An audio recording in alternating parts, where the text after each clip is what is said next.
Hey, what's going on, guys? It's your boy Hobo here today, and in this video I'm going to be breaking down every single one of the New York Giants 2017 draft picks, starting from round 1, pick number 23, where the Giants selected tight end Evan Engram out of Ole Miss. So my thoughts on this draft pick are David Njoku was still on the board, and it was kind of disappointing for me personally to see the Giants take Engram over Njoku, because I had liked Njoku for weeks leading up to the draft. He had a great size and presence as a huge target for Eli Manning. However, upon the Giants' selection of Engram, I looked at some of his tape and discovered that Engram is a good target that has a close combine speed to Odell Beckham Jr., and he is an inch shorter than Brandon Marshall. Engram will give the Giants another tall, speedy target, and he is a combination of Beckham and Marshall, who both happen to play for the Giants. So I think Jerry Reese made the correct pick here. The Giants are beginning to change their philosophy from a two-headed running back attack with the passing game second to an offense that stretches the field and catches the defense off guard with the run game.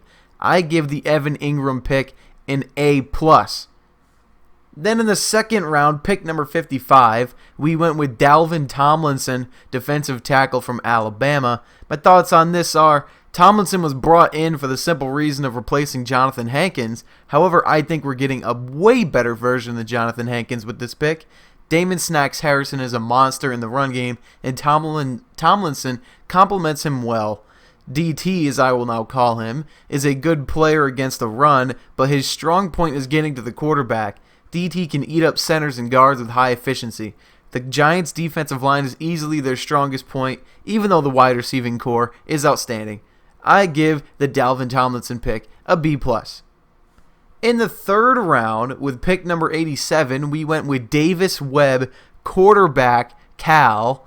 My thoughts on this are, the pick received a lot of criticism from the fans and, quote, experts, unquote, because many people wanted to see the Giants take an offensive lineman. However, it was a much weaker offensive line class than in previous years, so taking the potential successor to Eli Manning was a much better pick than taking a lineman who may never see the field.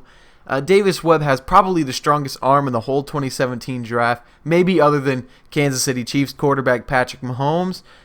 I give the Davis Webb pick an A+.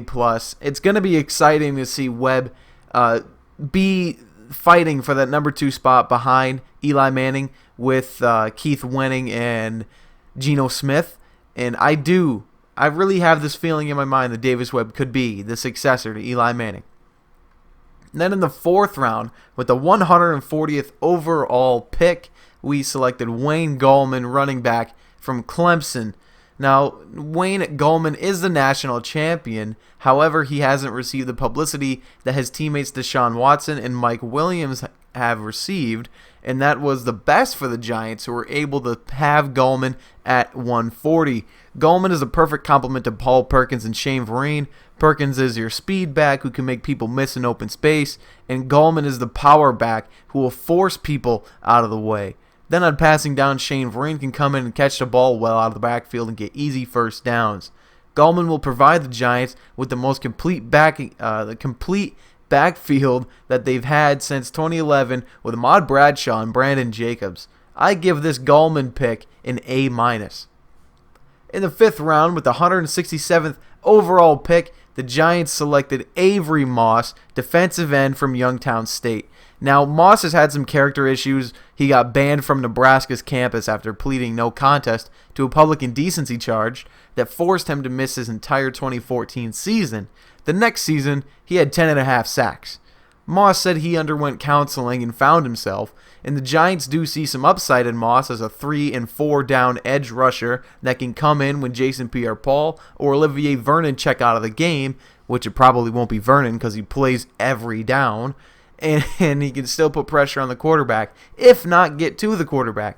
The Giants' defensive end depth is looking very good with, of course, Pierre-Paul and Vernon, Moss, Odigizua, Kerry Wynn, and Romeo Okwara. I give this Moss pick a B-. In the sixth round, and our final selection, with pick number 200, the Giants selected Adam Bisnowaty, offensive tackle from Pittsburgh. the Giants take their offensive tackle after trading up 7 spots with the Tennessee Titans to take Watty, who I believe has a good size at 6'6", 340 pounds, but he has dealt with durability concerns, missing a few games with ankle and back injuries. However, the Giants see Watty as a tackle, and that's where he will practice with the Giants. He can play both left and right sides, and he can play guard at different times. Watty has had a good chance, or he has a good chance rather, to beat out Ereck Flowers or DJ Fluker and become the starting left or right tackle, which is good news for Giants fans who are fed up with Ereck Flowers' terrible play. I give the Adam Watty pick a solid B-. I predict that the only rookies who will see the field starting on opening day will be Evan Engram, Dalvin Tomlinson, and Adam Watty against the Cowboys September 10th. Overall, I give this Giants draft class an A-. They fixed some major holes, added needed depth, not to mention Eli Manning's potential successor was drafted as well. I feel like the Giants have become the best team in the NFC East and top 5, if not top 3 team in the NFC as a whole. Of course, behind the Falcons and maybe not the Cowboys because they're still lacking defensively. But maybe a team like the Packers could be first and second, the Packers and the Falcons, and then the Giants. We now have easily the best offense in the NFC East with a speedy wide receiver who is pretty much exactly like Brandon Marshall, but faster and younger.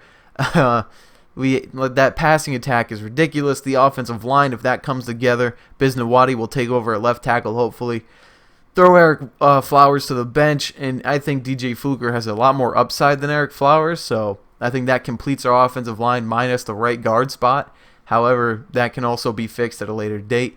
If not, I think the Giants could try to plug Watty in at guard and then stick Flowers and Fluker in at the tackle and have Pugh and Richburg at left guard and center. But however they mince up the offensive line, I feel like we're going to be in a better position than we were the past maybe 5 years with our offensive line.